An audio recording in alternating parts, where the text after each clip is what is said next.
violent vertical edge setter. We compete today. I see some ass on the edge. Get that mindset to put your shoulder on somebody. Dig, drop. You're finished.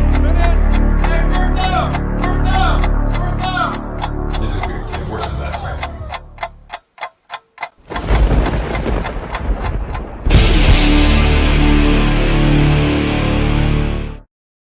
Well, there it is. The intro is complete. I am here. I peeled myself out of what just might be the most comfortable place on the planet. I don't know if you guys know, but bed, good. It's early for me. I was up all night doing stuff, but I'm here for you because I couldn't be more excited, man. I'm in a good mood nonetheless. And we have a great show today. I'll give you a hint. Today is all for the Irish. Today is all for the Irish. Now, look, we're always green, so there's that. But today it makes even more sense. I couldn't be more excited. But let's start with bringing on my brand new green screen toting co-host. Let's check out how this guy looks. Look at Jeremy. Look at him. Here he comes. Yeah, baby. Look at this guy. Look this ain't no happenstance. This ain't no happenstance. You see that? So Jeremy is also proudly displaying the new merch. This ain't no happenstance GreenBean merch. There it is. Jeremy's first. Jeremy got one. And I'll show it again, Jeremy. I think it looks pretty cool. Yeah, look we'll show it again later, too, when we have more people. But look, totally. Look at this thing. Look at that. Oh, my God. I can't even believe it's real. I can't believe it's real. Awesome. Isn't it good? This ain't no happenstance. I love it. I love how fast that came to life. Yeah. I'm pushing it too. I'm making mugs, everybody. I got those, like what do you call those things? They're like the silver cups. What do you call those? Tumblers, maybe? Yeah, I guess so. Yeah. Yeah, I got all shit, right? Yeah. Phil Adams says brilliant. Yes, and that's the word I'm looking for, Phil. I know, it doesn't mean necessarily the same thing here as it does there, but it's good. So, Jeremy, we have a good show, man. I mean, look, the truth is I don't know what the show's going to be, but I'm excited about the potential of the show. We have somebody that many people may recognize the name. He's around. He's out and about, isn't he? Yeah. He's been following me and Frankie. He's been in your room forever. He's been Jets 24/7 forever. I've seen him since the very beginning, since I've been around. Yeah, that's super cool, man. I'm excited. So without further ado, let's say hello to our guest for today, all the way from Ireland for you guys. Let's say hello to Kaptain Tekno, man. What's happening, buddy? How are you? Good morning, lads. Can you hear me okay? We can hear you fine. You sound great. I've had a few technical problems this morning. I gotta be honest, this is the first time I've ever done any YouTube visual stuff like this. So my daughter has been helping me set things up. As you can see from the headphones, I've got a piece of tape on this one. It's been a real crazy morning trying to get ready for you lads, but we got there with her help. Yeah. Well, look, Kaptain Tekno, let me tell you, I would literally be unable to do this without my wife. So, I mean, you guys get to see me as if I'm doing, dude, everything that I do, everything. And when the internet crashes, it doesn't matter. My wife runs in and saves the day while I sit here and curse and bitch and moan. So I get it, man. But look, so this is the first time you've ever done anything on YouTube visually. You're always in the chats, which we appreciate. But I think what a great way to introduce you to the world, man, right here on New York Jets Worldwide. So thank you for coming on. How are you today now that the technical stuff is behind you? How you feeling? I'm having a great day. I actually had to do night shift last night. And then this morning, as in every Saturday, I go and watch my son play rugby. That's rugby union. Right. They were playing one of their biggest rivals, and they absolutely destroyed them, 40 points to 8. Ooh, wow! And then home for this. This is such a highlight for me, lads. I got to tell you, this year has been the worst year of my life, and you two, and God bless him, Frankie, have actually kept my spirits up through some really dark times. So it is such an honour to be on with you, lads. The amount of laughs I've had through some really dark times listening to both your shows. It's a real honor, and thank you. That's fantastic, man. Well, thank you. Wow. Look, right, Jeremy? I mean, that's what we say all the time. I mean, honestly, That's the greatest compliment I've ever gotten. So thank you that you just made my day. You just filled my cup. Yeah, well, and that's the thing. Like, look, Kaptain Techno, we say that all the time. It's like the Jets give us very, very little to be happy about over the past few years. So it's the camaraderie with one another. It's us. It's the fan brotherhood, in my opinion. That it feels like a real online family. And I've only just discovered it. I only really got into the whole Jets YouTube community, I would say, about February. I was actually turned on to you by Gotham City Crew. Oh, right. They were guys I've been communicating with for several years via Twitter. And then after the season finished and I was talking to them, they actually mentioned I should check out Greenbeanjetsfan. And then obviously through yourself, I started listening to Jeremy's takes on the rookie quarterbacks, and then on to and it's all just kind of evolved from there. And it's a highlight of mine at the minute. That's incredible. So let's start with some questions before we start getting ahead of ourselves. I want to know, and this is the coolest thing about this show, for me, is that like I didn't really have an understanding of how many Jets fans were around the world. I didn't know. So could you give us a little bit of background? How does someone who lives in Ireland like yourself, how do you become a Jets fan? And when did that start? Give us a little bit of background here. Okay. Well, I personally come from a rugby background. Ireland has always been big into physical team sports, whether it's the rugby route or the traditional Gaelic football and hurling. We like our contact sports. So I was playing rugby from the age of 9. And then the first thing I ever saw of any NFL, as Phil Adams mentioned the other week, was a show called World of Sport. Now, it showed a little bit, some Super Bowl highlights.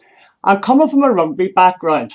To be honest, my first impression was, why are these big guys wearing all this armor? What is wrong with them? Because it would be fairly traditional in rugby circles to think, what's wrong with these guys? We don't wear armor. We hit hard. Obviously, I've since learned out the difference. But the one person that really got me interested was a man called Mark Gastineau. Now, I don't know if you remember. Yeah. Back in the 80s, there was a brilliant show called Superstars.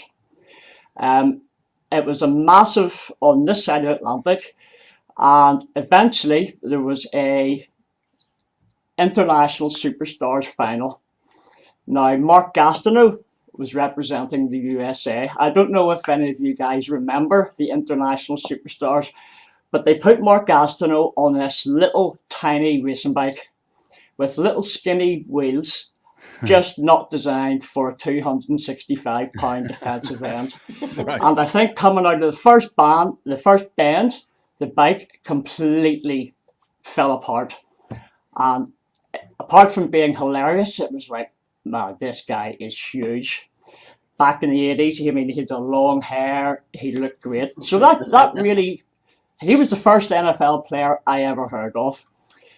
Forward a year from that, in the second year of second school, we came back after the summer break and there was a new pupil in my class who was an American. He was the most popular guy. And he lived close to me and I used to go around his house. Now, he was from Philadelphia.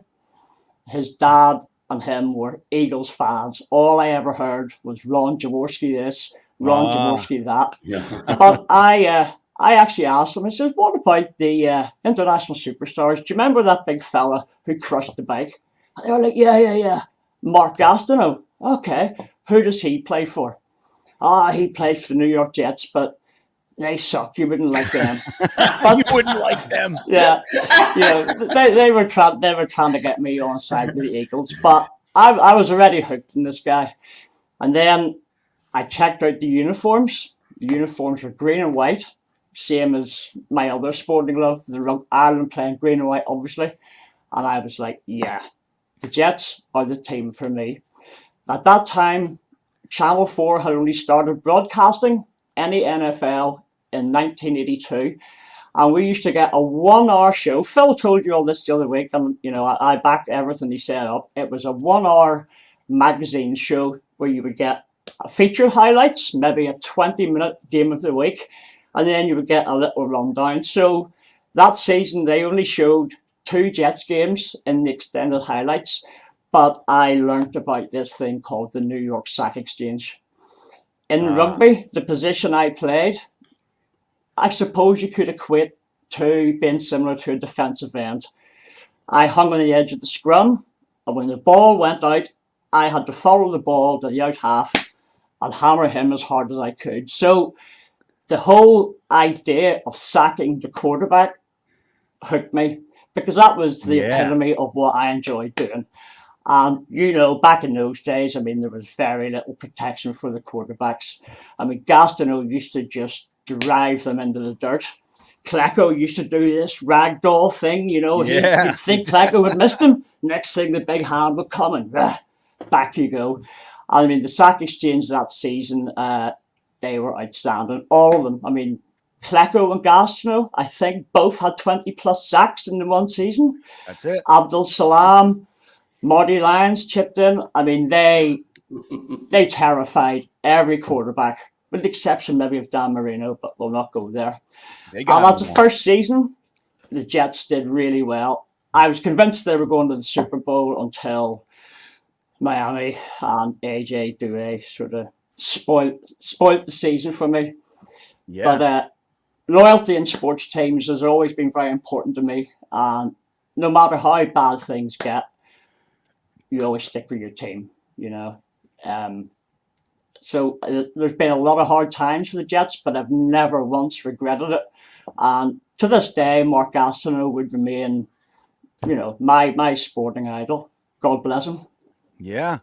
That's the guy who got me in, Jeremy, too, man. It was Mark Gastineau. I became a fan right at that time. I was a little tyke. I was 10 years old, and it was Mark Gastineau, man. And then to a slightly lesser degree, Tekno and everybody else, but it was Gastineau. He looked like a superhero to me. And the sack dance. Yeah, the long hair, the sack dance. Nobody could stop him. It was like, look at this guy. The Jets are the best. That's what I thought.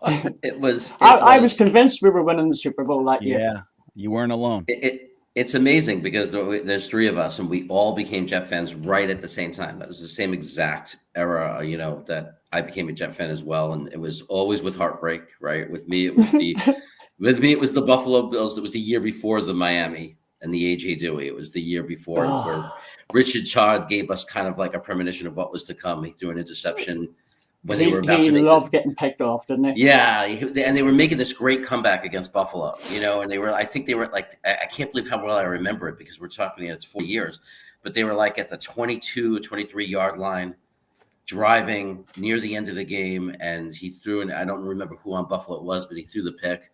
And, we all have that in common. We started loving them and with heartbreak. But I'll tell you, even with that heartbreak, the watching those games with those 4, with that defensive line. And I love that you say Abdul Salam. Everybody forgets about him. And Marty Lyons, by the way, was one of you want to talk about character. He was like man of the year in the NFL at the time. He was an incredible human being, an incredible character. And then you had Tekno and Gastineau. It's like fire and ice, because they were exact opposites in personality. But they all played with fire, and it was just beautiful. Because I believe whenever Joe Walton took over, he reverted to a 3-4, and it never seemed to be quite the same to me. I love the 4-man front, which is why I'm so excited now to be back to the 4-man front. In some ways, a good sack excites me more than a touchdown. I absolutely love it, and I have really high hopes for this D-line.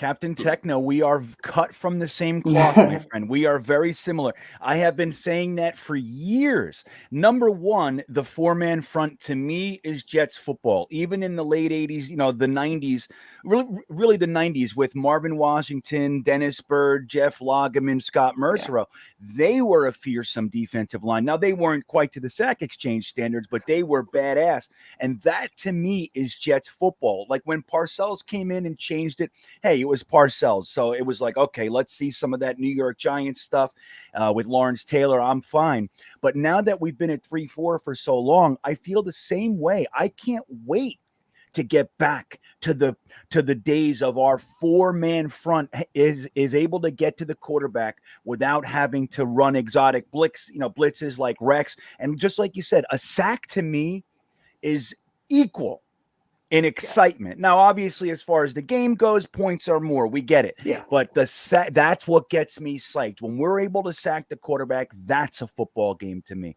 So let me ask you, and we're going to come back to some of your history and stuff, but how do you equate this defensive line, being a fan of the sack exchange and being a fan of the sack? You said you have high hopes. What do you think of these guys like Bryce Huff and John Franklin Myers just got signed? What are your thoughts on our new crop as they develop here? Well, obviously, as we all know, we had a massive hammer blow losing Carl Lawson. I think with Carl Lawson in there, I think you're talking potentially top 5 pass rush. Without him, others have had to step up. And I think JFM, he has improved season by season. And I think we're going to see this season he could well get double figure sacks. But he's getting a lot of pressure. I think Quinnen is just coming fully fit now. Sheldon Rankins is pressing well. Bryce Huff has flashed as well.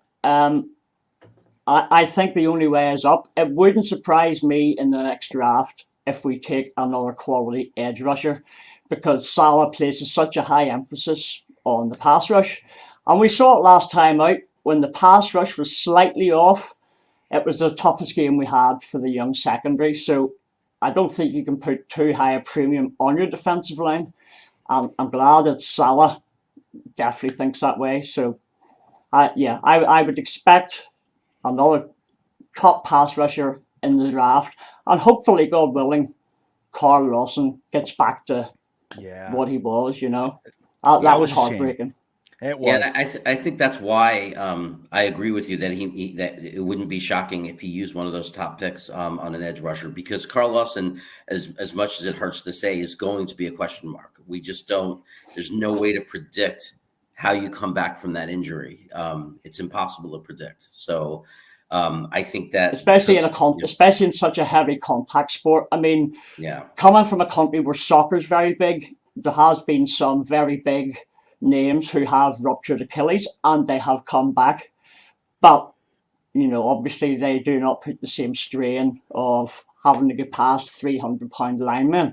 Right. So I would say it's a tougher ask. But he's an enthusiastic guy. He's a workaholic. And at this stage, you've got to have faith that he will. Even if he comes back at 90-95%, he's still a hell of a pass rusher. Yeah.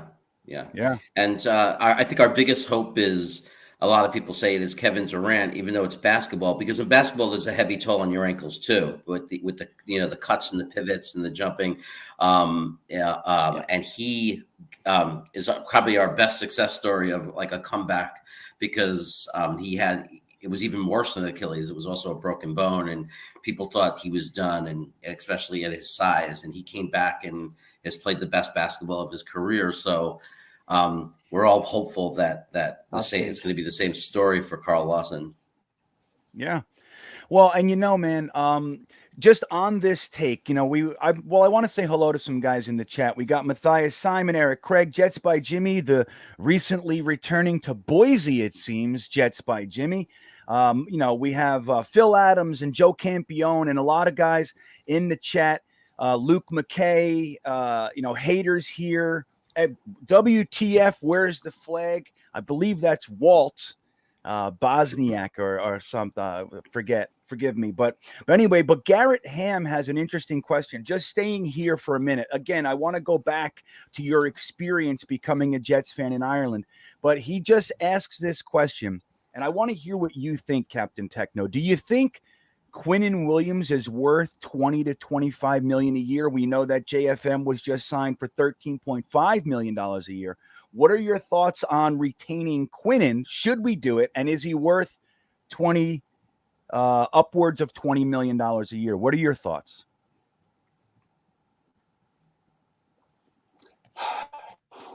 If he sustains his peak performance, that is a lot of money. What did Leonard Williams get at the Giants recently? He was getting 16, 17 a year. No, 21. He got 3 years, $63 million, 45 guaranteed, or 55 guaranteed. Or no, 45 guaranteed. 45 guaranteed. So 21 mil. Well, you would have to say, that taken into account, you would have to say Quinnen is worth it.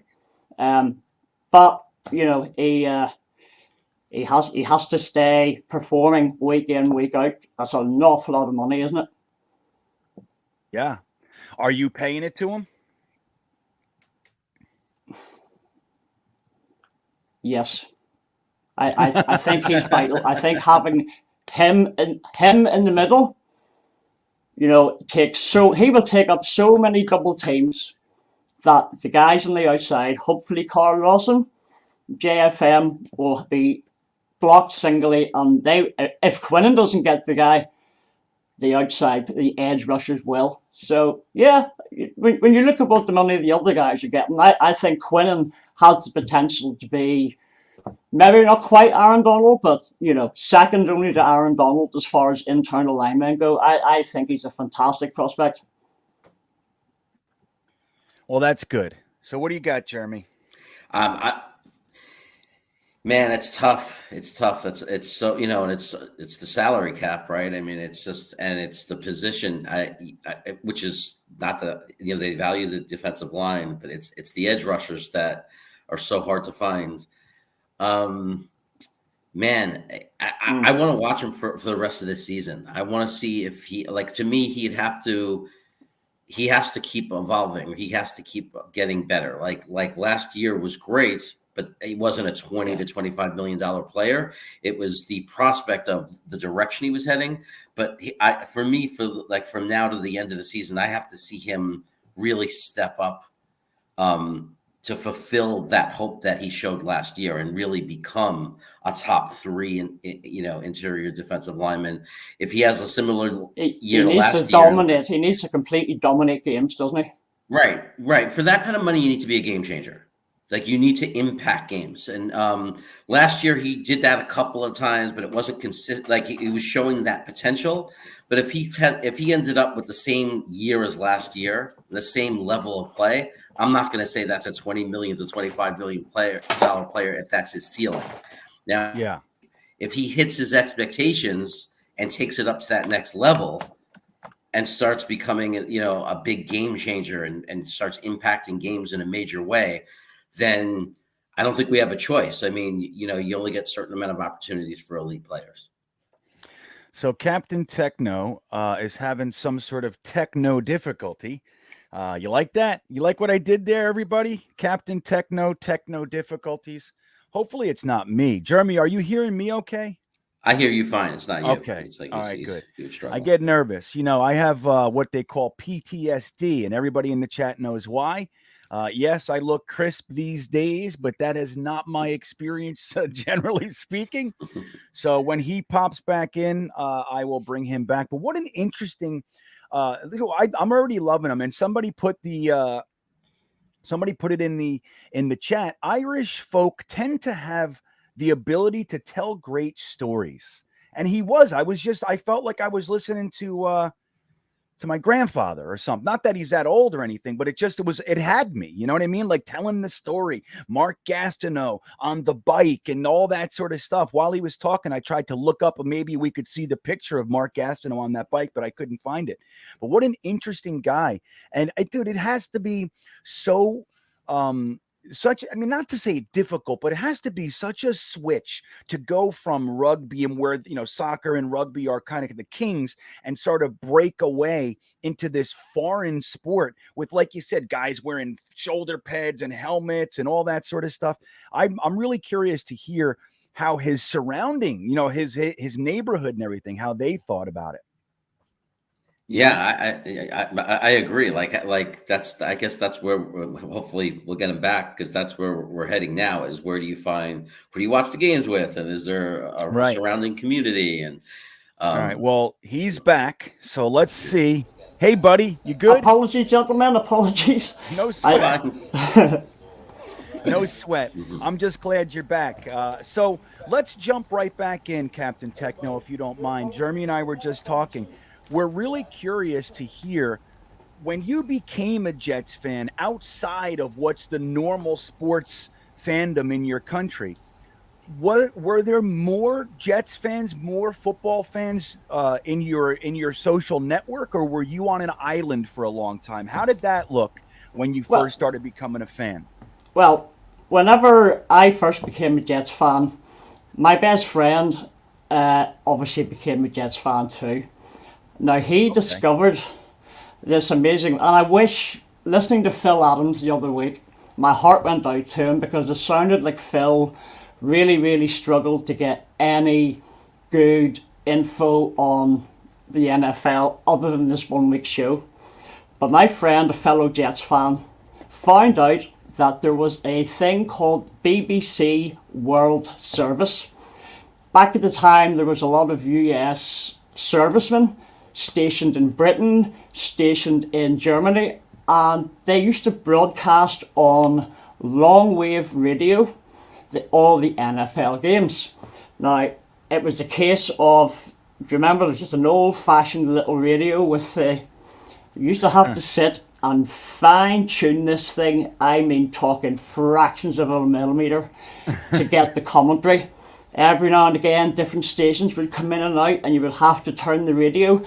But you could actually sit and listen to, it was, if you can imagine, a radio version of Red Zone, but with a featured game.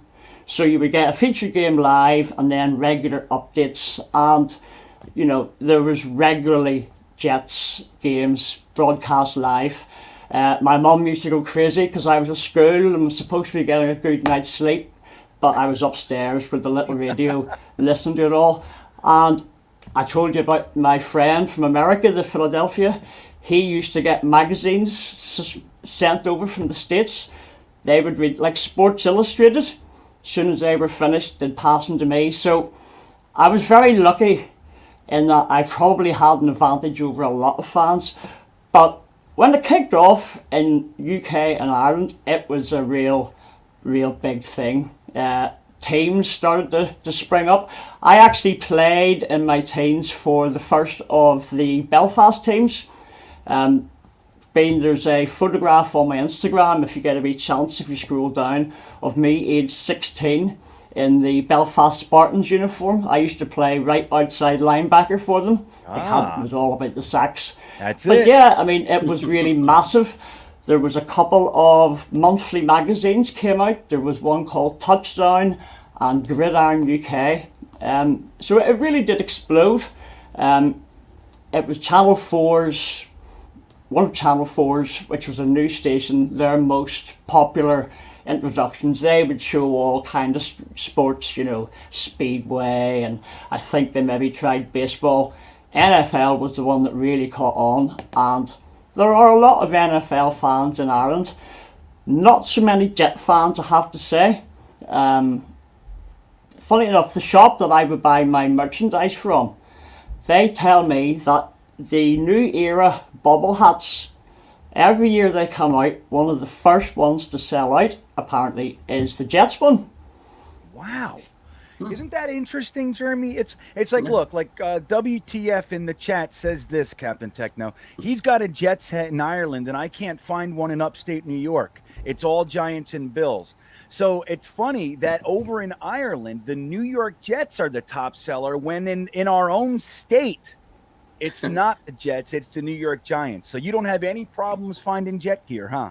No, well, I mean, I have a couple of my recent shirts here to show you. Yeah, They are quite funny, and I want to reassure you guys that the curse of the jersey has spread across the Atlantic to Ireland. I'll show you a few of my recent crackers. So obviously, we have Yep, there's that one. there's Arnold. Before that, obviously, Yep, there he is. There's the other yeah. guy. now here's a really strange one. It's quite funny, actually. You know who this is? Oh, I need to. Oh yeah. Well, that's gonna be. Well, is it Sean Ellis? Williams. Oh, Williams, right? Leonard Williams. I've erased it from my memory. So yeah. yeah, there's I can go every year. We get the new hats, the new caps, draft caps. It is available, and allegedly the Jets is one of the first ones to sell out.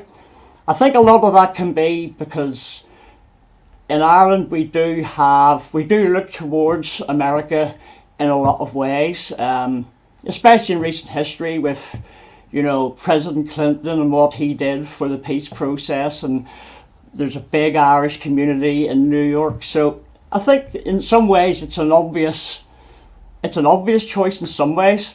And I think the green and white, Ireland rugby, Ireland soccer, they all play in green and white. So, it kind of works from that point of view. I can understand it. Yeah. Well, look, Jeremy, that's what, just real quick, that's what Eric Craig is saying. He said it's the green bean. That's why they're loaded with fans across the pond. So especially in Ireland, that probably is the case. Well, I thought for our generation it might be because of Ken O'Brien, because I was assuming with the last name O'Brien that maybe he was Irish. Oh well, after the potato famine, there was colossal amounts of Irish people went to New York. Some went to New York. Yeah. Others went to England. So yeah, I remember reading a statistic numerous years ago, so it's out of date now. But at the time, there was 55 million Americans claimed Irish ancestry. Wow. Yeah, I'm one of them. Yeah, New York was loaded with. My neighborhood was Italian, Jewish, and Irish, and it's funny that I say Italian, Irish, and Jewish because Jewish is a religion, but that represented more Eastern Europe, right? Like countries like Russia and Germany, and but it's just interesting because that was like the neighborhoods in Brooklyn. So I grew up, and back in those days, the Irish were known to become police officers. It was like that. Yeah, everyone had their thing of what they came and they did in this country, and like the police force was such a high percent in New York Irish, and it still probably is a lot of Irish. Well, I think America was always perceived this side of the Atlantic as being a country where an Irish immigrant would be well treated, have a good chance to make a good life, and it's always been, we've always looked towards America in a lot of ways. That's interesting. I got to visit. Yeah, well, look, we'll get to that in 1 second, but that is really, look, over here, we don't realize a lot of the time, we're caught up in our own stuff. We debate and argue about whatever issues there are of today, and we forget how we're perceived as a country from elsewhere, and that's really touching, man. It's really, it's landing on me in an emotional way to hear that, you guys look at America over the years that way. It's funny because, I grew up as an Italian in Northeast New Jersey. I was literally in a very Italian family, hundreds of cousins, the whole thing. Then in my mid-20s, they finally decided to tell me, oh, yeah, you're adopted. I didn't know my whole life. I knew it in my heart. I'm like, why are these people so freaking crazy? I don't feel like I get along. But so I found out that not only am I not of Italian, but I'm actually Irish. My name would have been, my bloodline is McPherson, with sharing Ireland, 50% Irish, and then some Scottish in there. But so it turns out maybe that's why I ended up on the Jets. My whole family's Giants fans, and it always made more sense to be a Jets fan. So, but interestingly, you said that you were able to come over to the United States. When was that? I said I must come over. Oh, I've never made it outside Europe. I've traveled extensively in Europe. I was actually planning to go to a game through the Gotham City crew, and then COVID hit, and we all know the result of COVID. It's kind of changed everything. But maybe it's time, maybe it's time to start saving again and make it over. I was supposed to go to the Atlanta game, and for various reasons I couldn't make it over this time to London. By the time they come back again, I think it's definitely time I made it to the States. yeah. Yeah, I mean, look, when you come over now you have a whole slew of people that are going to welcome you. You got to make sure it's around a Jets game, buddy, Oh, I've told my family, and obviously my family want to go to places like Florida, whatnot, but I've told them that's okay. But you have to realise that I am not going to the States without us going to MetLife to a Jets game, and they're fine with that. None of them are into the NFL, but they would certainly love to go to a game. I gotta make that happen. Well, you realize when that does happen, you're going to have a lot of people to meet you at the game, and you got to go early and tailgate, because we'll help reach out with you, like when we know you're going to go, because so many of the people in the chat and that's watching all of the content from all of us go to games. There's always a whole big group that's going to different games, so we'll definitely hook you up with them. The tailgating that is something that doesn't really exist in Ireland or Britain. Soccer matches, people would meet up in different bars before the games, but that whole everybody together, I think it's a fantastic thing. And some of the guys I chat with, they seem to enjoy the tailgating more than the games. Maybe it's just because the Jets have been so bad recently. That has something to do with it. But even when we have a good team, the tailgating is a very, very special part. People get there, 4 or 5 hours early, set up these. You got to see it. Like when you come, there are entire bars set up. People build these whole structures and stuff, and there's flags and microphones. It's really a special thing. That's why it's such a shame that we go into the stadium and we lose like we do, because then we come out and you did all this work and it's like, but that's why we put so much emphasis on the tailgate, because it's really where most of our fun is had. And look, there are some guys in the chat, Captain Techno. We have Tommy R is asking, and Seamus McGinn is asking, what part of Ireland are you from? Seamus said he lived in Cork for 15 years. I don't know if that's near you. Cork is the opposite end of Ireland to me. I'm actually from a small town in County Down, which is up north of Dublin, but I actually live in Belfast at the minute. Wow. So if you can imagine looking at the face of a clock, County Down would be 2 o'clock, Dublin 3 o'clock, Cork is down the very, very bottom. That's a beautiful city. Jeremy, you've been to Ireland, haven't you? Yeah, half of my honeymoon was in Dublin, and I don't know if I'm mistaken, but Cork wasn't too far out of Dublin, because I think that is it, because Ireland's a small country. If you look at a world map, you could fit Ireland into any of the states of America and have spare change. So realistically, nowadays you could drive from Dublin to Cork, I don't know, 2 hours. Well, we took a drive from Dublin to Ireland, an hour and a half. You could, it compared to the States, it's minute. Yeah, we took a train, but I was but most of our just in Dublin. We were and it was fantastic. We loved Ireland, and like what everyone's saying is that the Irish are best at telling stories. They're also the friendliest people we've ever encountered, because every time we go into a pub, and we like to find the local pubs, we get out of the touristy areas, and that's how we got turned on to rugby. And we were just adopted by this entire bar, and they found out it was our honeymoon, and they wouldn't let us take out our wallets or money. They were just feeding us drinks all night, and they just made us. They just loved us, and were being so amazing to us, everybody. Well, you mentioned the rugby there, Jeremy. Were you in Dublin on a rugby weekend? Yeah, what happened was, and we didn't even know. We it was I think it was like the month of May. It was a championship game. It was like either May or June, and it was Leicester versus Leicester. It was two names that Ah, looked the yes, same. in the European rugby. Yeah, and it was a championship game, and there was a guy named Rambo. They called Rambo that played for the local team that was near Okay. Dublin. They called it, that was his nickname. He had long hair or whatever, and they won, but they were teaching us what was going on the whole time. And we stumbled into the pub by accident. We flew in on the red eye, and I just wanted to try my first Guinness in Ireland. So we happened into this bar, and we sat down at the bar, and people came and said, "Big fans, huh? You came really early for this," because they started setting up a big screen. Yeah. And then an hour later, the place was mods, and we had these. We're perfectly situated, and everybody around us started teaching us what was going on. And they said that other team is from England, so you have to root for for this team. Oh yeah.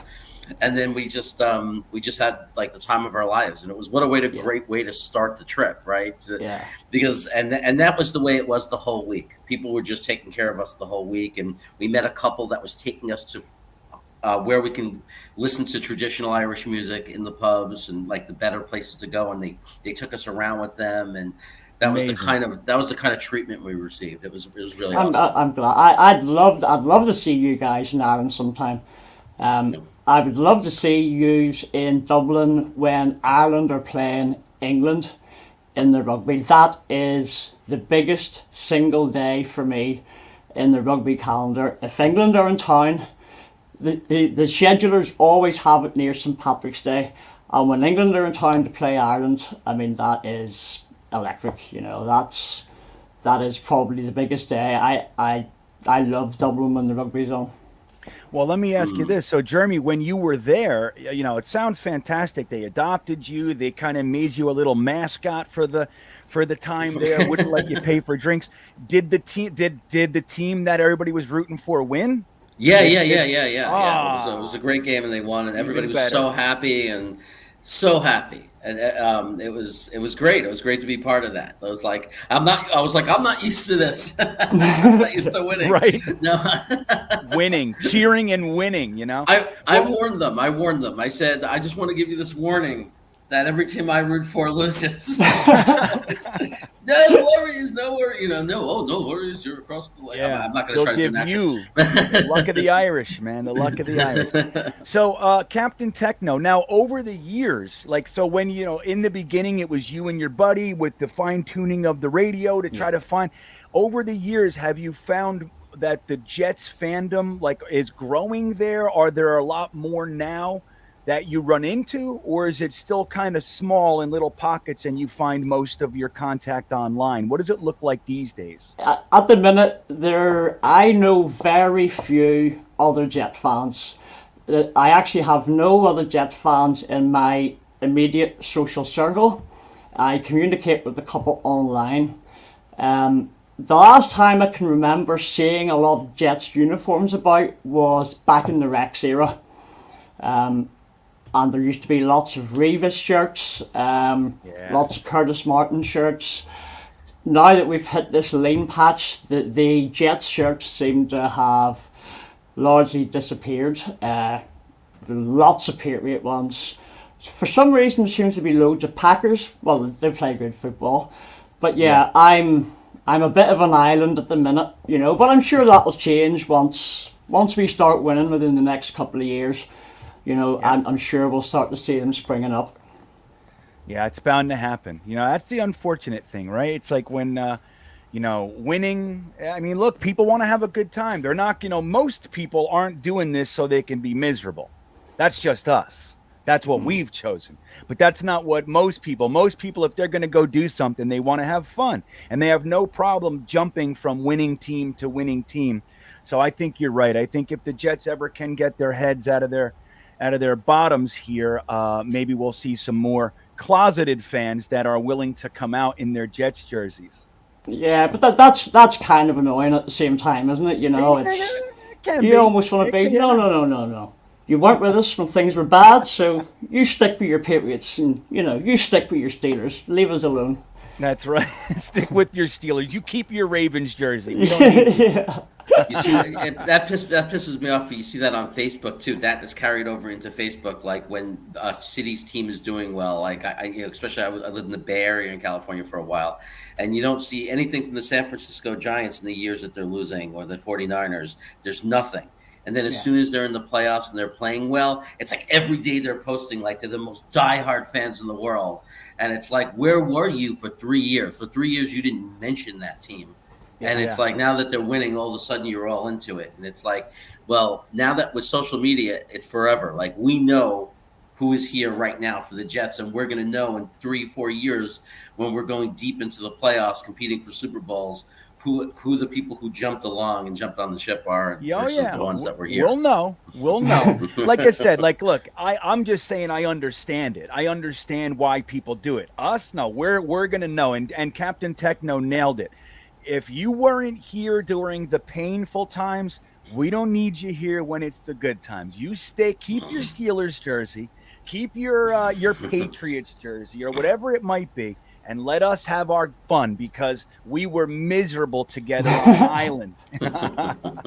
So I want to acknowledge somebody in the chat. I didn't know this, but this is super cool, and this is personal. But B. Trav says he worked with my brother-in-law and Joe.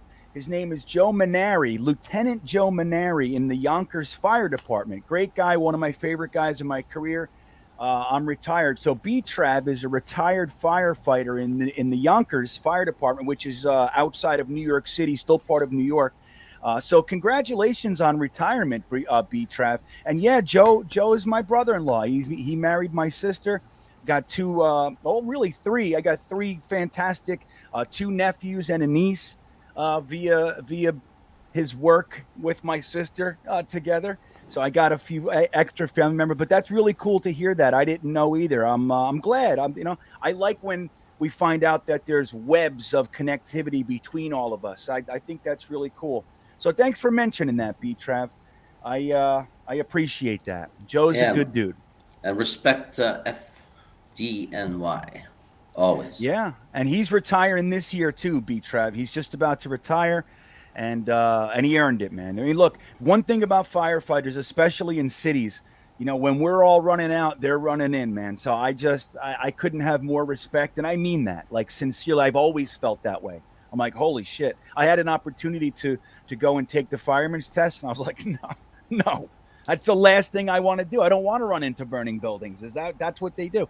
So I have nothing but respect for firefighters. And B-Trav, I have respect for you, my friend. And congratulations on your retirement, man. So here we are. We have about a little over 10 minutes left, Kaptain Tekno. I want to get your thoughts on this season. We just lost a heartbreaker, in my opinion, in London. I really had high hopes for that game. Being our representative in Ireland today, what are your thoughts about coming out of the bye? How do you see Zach? Where do you think we need to go? And do you think we have a chance to be successful the rest of this season? Well, I think we all got a little bit carried away at one point. I mean, I heard guys online coming out with things like, if this goes and this goes, we could be 10-6. We could be pushing for playoffs. And I think we all just got a little bit ahead of ourselves. This season is very much a rebuilding season. I think we realise it now. Looking at the schedule, I personally would be happy now. 4-12 to me is double last season's wins. But what is more important to me is to see progress. I don't think it's restricted only to Zach. I think Mike LaFleur is pretty much learning on the job. Yeah. I think he's making a lot of mistakes, but I think the fact that he is in there shows that JD is very much aiming for the future. They're not writing this year off, but I think they all fully expect it to be tougher than I think a lot of us fans did. But I'm very, very optimistic. I have a contact. I actually met this guy, an American guy from California, at the Belfast Trojans. They run the biggest Super Bowl party in Ireland every year. And the last time I was there, pre-COVID was for the Chiefs final, when the Chiefs won. And I had my Darnold top on, and this guy comes over going, Sammy D, my guy, Sammy D, my guy. And I got talking to him. And I communicate with him almost daily, and he actually sends me a lot of tape and stuff. So whenever it came to draft time, he sent me lots of tape on all the quarterbacks. And I got to tell you, I'm a lot more excited about Zach Wilson than I ever was with Sam. Whether I was right or wrong, I was actually a Baker guy. I wanted Baker in that particular draft. Sam, obviously we selected him, so I backed him 100%. Right. But I never quite had that buzz about Sam I do about Zach. I think with Zach, where he maybe didn't face the top colleges, is going to take a little bit longer than some of the other guys. I think the fact that, he's under LaFleur, who's calling plays for the first time, I think his job is harder than any of the other rookies. So I think we all got to be very patient, but I got to tell you, I'm really optimistic for the future. This season is going to be tough. I have us down for 4 wins in total, but I think next season, with another good draft, I think next season we'll see remarkable improvements. But yeah, this season, I think 4 wins, I'd be happy with 4 wins at this stage, especially the way the offense has been performing. Yeah. Well, that's cool to hear that about Zach. It's a funny thing with Sam. Just like you said, I backed Sam 100%, and I did start to believe. I honestly did. I thought going into his 3rd year that we were looking for I was ready for a breakout season. I have to admit it. But I definitely feel similarly. I was not the hugest Sam Darnold fan coming out. I thought, hey, okay, great, whatever the team thinks. But I didn't have that suck for Sam thing going on. I didn't. And I was probably more Baker and Lamar Jackson than I was Sam Darnold. But anyway, there we are. But I wanted to get Jimmy. I'm sorry to steamroll. Jeremy, I'm sorry to steamroll it, but I wanted to bring up one of Jimmy. Jets by Jimmy brought up a good comment, and I wanted to run this by you, Kaptain Techno. So Jimmy says, yo, Kaptain Techno, as I am a former cornerback, 1, how are you feeling about our secondary? And 2, thoughts on a first-round corner being taken in next year's draft. So what do you think? What do you know? We have a very young secondary. How are they looking to you? What are your thoughts? And then also, do you think we should take a cornerback early in next year's draft? What are your thoughts? They have exceeded all expectations. I was expecting them to get absolutely roasted, and they've done the opposite. I think Bryce Hall looks legit. Michael Carter II, I think, could end up being one of the steals of the draft. Even GreenBean, I know you have your opinions in the past on Guidry, but I think, his open field tackling has been absolutely fantastic. I think we have big problems at safety. That, to me, that is a big weakness. The cornerbacks, though, I'm very, very pleased how they have turned out. They've exceeded all expectations, and as for taking I cannot see them taking a high pick in cornerback, because they seem to be coaching them so well that I think there's bigger needs, tight end, offensive line, possibly an edge rusher, to me, are much higher priorities than cornerback, and there's other guys like Pinnock and Eccles who are going to develop further. I've been pleasantly surprised how the cornerbacks have played. Bryce Hall, to me, is a cracker. Yeah, he's a cracker. But that's a great point, Jeremy. And, what he's saying is that, why would they feel they need to use a high draft pick on cornerbacks when they're able to find them in the 4th to 6th round, and even undrafted free agents, and get this much out of them? If they maintain this kind of year out of the cornerbacks, I think that's a really good thought It's like, well, why should we use draft capital there? We know how to coach our cornerbacks. Tony Oden and Ulbrich, they seem to know what they're doing. And they can find gems in the later rounds. If that's something that Joe Douglas can do consistently, then we have the premium capital for positions that maybe, like you said, would be greater needs: edge, interior offensive line, tight end, which I was yelling about all last year. Nobody wanted to believe me. You're 100%. You're 100%. I think tight end is such a priority now because the system they're trying to implement. We've talked about this, Jeremy, with Frankie. Depends on a quality at least one quality tight end. LaFleur has come from a team where he had Kittle, there was real serious quality, and he just doesn't have it now. And I think that is a big part of our struggles, is having the safety blanket of a good ball catching tight end. I think it would be a massive help to Zach, and to me, that would be one of the priorities, well ahead of a cornerback at this stage.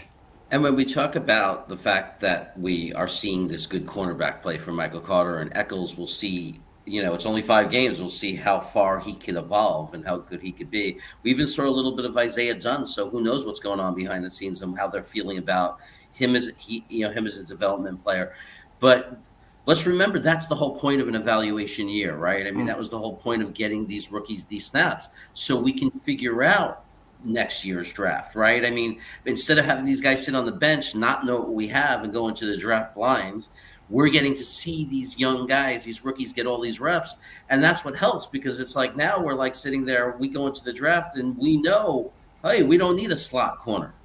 Right. That's not where we have to spend that pick. And then depending on how Eccles continues to play and if our secondary holds up, that can determine, do we wait to the 3rd round, 4th round to pick up and build depth in that position? Or do we have to use a 1st round pick and go for the big physical guy? That's the whole purpose of this year, is we're going to learn and we're going to go into that draft knowing what we need. And the other thing we have to consider is free agency comes before the draft. So that we have to see how free agency works out. So we got to look at the rest of this season. We got to look at free agency, and then we go into the draft. And that's when we could really get an idea and probably get some direction on where we're probably going to be looking. Yeah, and that's really interesting. I mean, like, look, Jimmy's in there saying, Revis Cromartie 2.0, like grabbing that real playmaker corner. It might be something that we do end up choosing to do. But again, and like Jeremy just said, Captain Techno, the fact that we're getting to see our guys, which in the training camp, going into the season, it seemed like, oh, this is risky, but it is smart for the long term. It's like we actually get to know what these guys are capable of. And I'm going to tell you right now, keep your eye on Lamar Jackson as a safety. He's still on our practice squad, 6'2" or 6'3". Big-bodied guy. I think that if we keep having safety troubles, he has been listed as a backup safety before, and I think that's probably what they're working on with him. And he could be a real steal, another undrafted free agent from the 2020 class. But anyway, Captain Techno, we got to wrap this one up, my friend. I want to thank you for coming. Anything you want to say to the chat or to Jeremy or anything before you get going? Well, again, look, I am so thankful for you guys having me on. You have made this past year almost bearable for me. You have kept me laughing. Keep up the good work. Go Jets. Yeah, there you go. Go Jets. Go Jets indeed. So everybody, this is Captain Techno, as we've mentioned numerous times. Jets fan from Ireland. Before we go, I want Jeremy, if he wouldn't mind, to model this is new GreenBean merch, inspired by the spot on One Jets Drive. So take a look, everybody. Watch Jeremy right now. This is my new, this ain't no happenstance shirt. There it is. You can all get that right on GreenbeanJetsfan.com. I got all sorts of cool merch being developed right now, but that one is available. And yeah, you can walk around with my face on your chest if you'd like. And some exciting news. When Frankie from Flatbush, when his channel hits 500 subscribers, I am personally going to run a contest and give away. I'm going to purchase one of these shirts to a lucky winner. So go over to Frankie from Flatbush, support that channel as well. When we hit 500, get one of these Green Bean This Ain't No Happenstance shirts. Most of our subscribers are part of this same family, so like all of our subscribers and fans love Green Bean as well, so I know they all want this shirt, and we think this shirt is going to make a great prize and a great way to celebrate 500 subscribers. Yeah, well, that's super cool. And thanks for doing that. So don't forget, Jeremy can be found over at Frankie from Flatbush on YouTube as well, where they have created the predictor bot. Frankie has a good video with the predictor bot. From what I understand, he was 5-0 predictor bot. 5-0 last week. That's not bad predicting. I got to tell you, maybe Frankie's on to something. But Captain Techno, once again, thank you for your time. We appreciate it. You guys in the chat, thank you. Please don't forget to hit the like button. And if you haven't subscribed, please do. Super important. And again, Jets merch, Green Bean merch, I should say, available at greenbeanjetsfan.com. And I would appreciate any support that you give. But thanks for everybody for watching. We will see you next time. Thank you, Captain Techno. Thank You're you, the best. lads. See you soon.